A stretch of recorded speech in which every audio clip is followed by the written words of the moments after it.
Hi everybody, T-Man again, bringing you guys another video and doing another fantasy booking segment on every member of the WWE roster. It's probably going to take me about a month or two to do, and this one doing it on you read it right, Jack Swagger. The All-American, the real American, All-American, whatever they call him. I'm doing a video on him. And those of you may wonder, you know, T, since you started this fantasy booking segment, you've done Alberto Del Rio. Okay, I did Wade Barrett, Bad News Barrett. I just did a Cesaro. Now I'm doing Jack Swagger. Why aren't you doing the top names like John Cena, Brock Lesnar, Seth Rollins? I'm getting there, but you know, I'm looking at some of the other guys that they've had. Some of them long stays like a Jack Swagger, guys like that could wrestle like Cesaro, and I'm doing a video on them because these are guys that are underutilized, and these are guys I see potential in. These are guys that I can see. I will get to those big names, but we need to talk about these guys like Jack Swagger. What a wasted opportunity. He's been around for so long, and maybe right now, you know, the light's kind of dimming on him, and I understand not everybody could be a world heavyweight champion. This guy could have been like a Kurt Angle due to I mean, yeah, he doesn't have the accolades like Kurt Angle. You know, he doesn't have the mic skills like Kurt Angle. But, and I'm not saying rip off Kurt Angle, but he could have been like that. I mean, I don't know if you guys ever really seen him wrestle. You give him the right opponent, he can give you a 5-star match. I mean, Jack Swagger with his amateur wrestling and stuff, and he knows how to take bumps. Been in the business for a while. I think about a year ago, back when he was rivaling with Rusev. I mean, God, they rivaled for so long. I think it would have really built Swagger to maybe even got the title for a little bit, then drop it back to Rusev. You know, I think, I mean, your gimmick is the All-American, and he never had the United States title. To me, that's pretty much booking 101.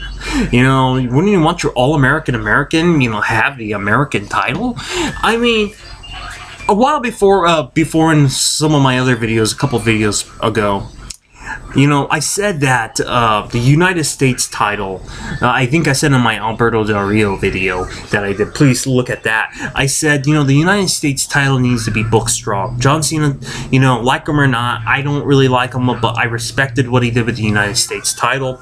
Had that title, you know, I thought Rusev having it was strong. Cena having it, strong. Alberto Del Rio could have been strong. And I would just continue to drop at the top names. You know, guys like Randy Orton, guys like Sheamus, guys that's in that purgatory state, you know, that we don't want to see in the World Heavyweight title picture anymore because they're kind of an old face. And we want the young guys to wear that World Heavyweight title, have these young guys build back up the World Heavyweight title without the product being stale, with guys like Randy Orton having the World Heavyweight title, guys like John Cena having the World Heavyweight title again, having guys like Seth Rollins and guys like that having the World Heavyweight title. I think Jack Swagger would have been a guy that you can push to that direction. So let's talk about how I would use him. You know, I would actually have him be a heel. I would have him be a heel, and I would have him wrestle strong matches. I mean, here's the thing: when you book heels strong, you get more out of your pay-per-views.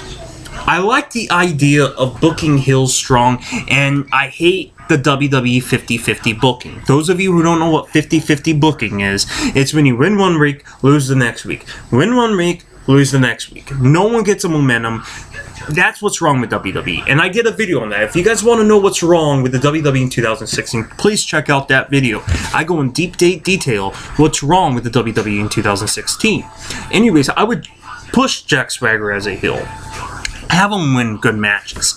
And then when the time comes, you know, yeah, have him do a job at a pay-per-view once in a while. Have him book strong. And, you know, here's a guy, if you build that United States Championship the right way with these kind of, not legendary guys, but book them strong, not too many, you know, like I said, here's what I would do with the United States title. You know, I would have Alberto Del Rio hold it for a long time, then maybe, you know, losing it to a guy like Randy Orton, then having Randy Orton be the babyface holding the U.S. title for a few months, and then, you know, you build Jack Swagger the right way. Here's the thing: when you build heels the right way, and you have the babyface champion, a guy like Randy Orton, having the title for a long time as a babyface or whatever, and you could put any heel in that role against that babyface if you book him strong. If you book the heel wrong and having him lose week to week, whenever you want to utilize that heel for a championship run, it'll be hard to do because he doesn't have any momentum. He doesn't have any steam behind him. And he needs to cheat to win. I mean, I think it would be great to having Jack Swagger as a heel, a winning heel, especially if he cheats to win. He has all this athletic ability, and he cheats to win. So, fantasy booking, Randy Orton's the champion. Beat it from Alberto Del Rio. I know Kalisto's the U.S. champion right now, but I'm going to pretend in my fantasy booking that Kalisto was never the United States champion. Alberto Del Rio still has it. Lost it to Orton. Orton's on a few-month winning streak. Now, all of a sudden, he runs into a Mack truck on, like, a Raw. Not a pay-per-view. Jack Swagger, because I want the U.S. title to be defended a lot. During Raw, during SmackDown. Do the pay-per-views. Have it really mean something. Then I would have a guy like Jack Swagger beat him. Randy Orton, absolutely baffled that he just lost to Jack Swagger for the United States title, and then you book it where, you know, he has that return match, you know, but book a storyline, loses it again. Let's say he cashes in his immediate rematch right away on SmackDown, so you got a weak storyline. Lost it to Raw against Swagger, loses it, loses his rematch against SmackDown. Like, what the hell? Then you actually have #1 contenderships, okay? You have a #1 contendership for the U.S. title. Build the U.S. title. No one does #1 contenderships on a regular basis with the Intercontinental U.S. titles. I would. Make the titles mean something. Have a ranked system. Have rankings. I think I heard Jim Ross talk about this, you know, on his podcast. So I'm not ripping off from him. I heard it from him, and it was a good idea. And I thought about it before. Like, every sports, every MMA, every whatever has a rank system. They should have a rank system for the U.S. title, world title, and that's what they should do. You know, so anyways, you have a #1 contendership after Orton lost 2 straight. Cannot believe it, right? He wins the #1 contendership against 3 viable guys, and let's say a beat the clock guy, right? Now, 4-man tournament, you know, or maybe 6-man, you know, however they want to do it. Beat the clock. Randy Orton wins. He wins a beat the clock. You know, of course, you may have to put another gimmick stipulation behind the match. You know, have it, and by God, Jack Swagger wins again for the 3rd time. For the 3rd time, and now he is out of title matches. He had his media title match. He had an opportunity to become #1 contender again, and he did. Right? He is done with the United States picture. Whoever's in charge says, "No, Randy Orton, you got to start booking it." You know, you don't have a chip to, you know, bargain for.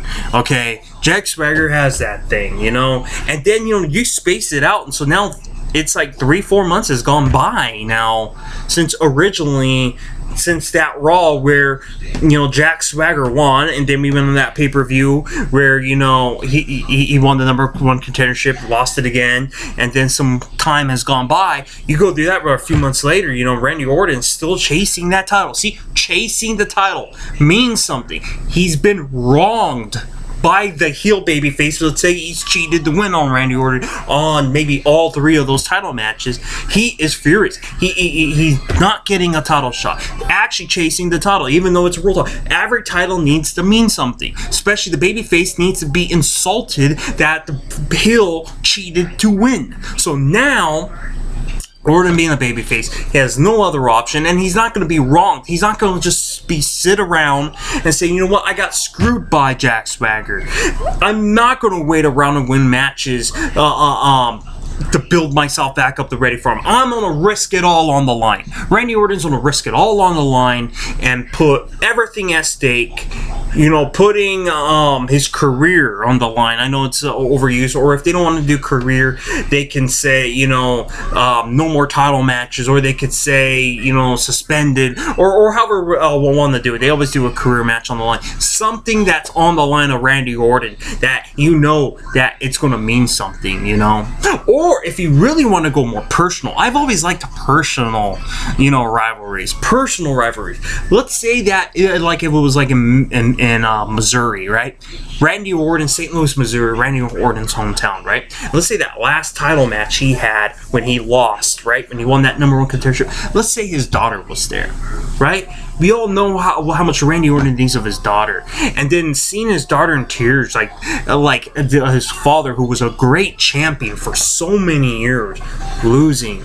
You know, so now with his daughter disappointed on him, a broken man coming back, putting everything on the line, his life, everything on the line, maybe exactly assaulting his daughter, you know, insulting her verbally, something that's getting Randy Orton drive with everything to lose, his family disappointed in him, cannot imagine his daughter disappointed in everything, his career, everything on the line, all because the United States and Jack Swagger, he's not going to let this heel take the best of him. So he comes back, puts his career, everything on the line, what his daughter thinks of him, everything on the line, to face Jack Swagger one last time at an event, then have the babyface win.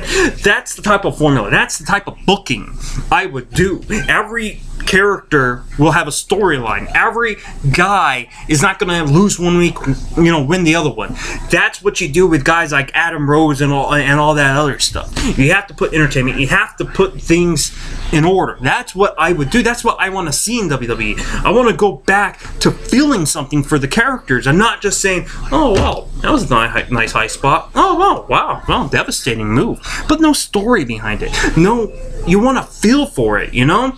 They did that a little bit with Roman Reigns recently with the world title, but not really. I want to feel for every match, not just a world title. I want there to be the story in every single match. That's the type of booking I have. So I did 2 videos on fantasy booking today with Jack Swagger and Cesaro. Tomorrow I will do 2 more. I'll try to do 4 more, plus my SmackDown review tomorrow on tonight's episode of SmackDown. And I'm really excited because next week's SmackDown on the 16th is going to be in Ontario, California. And it's going to be the first time in a year, no, 12 years, I'm sorry, first time in 12 years next week on SmackDown on February 16th that Brock Lesnar is going to be on SmackDown. First time in 12 years, and it's going to take place in Ontario, California. And guess what? The T-Man, the expert of professional wrestling, will be at that SmackDown. I will be at that SmackDown to see Brock Lesnar, probably not in action, because he doesn't really wrestle on Raw and SmackDown, but he wrestles in house shows, so that's kind of weird. But I will see him in this SmackDown taping. I'm looking forward to next February 16th. So if you're in that area and going to that show, yo, put the comments down below, and if you see me at the show, say hi to the expert of professional wrestling. So anyways, that concludes this one. Like this video, thumb it up, please subscribe and share this video. Let's build it together. Have any questions, I would love to answer them for you, and I will see you guys for my SmackDown review and 2 more fantasy booking segments. Take care, guys.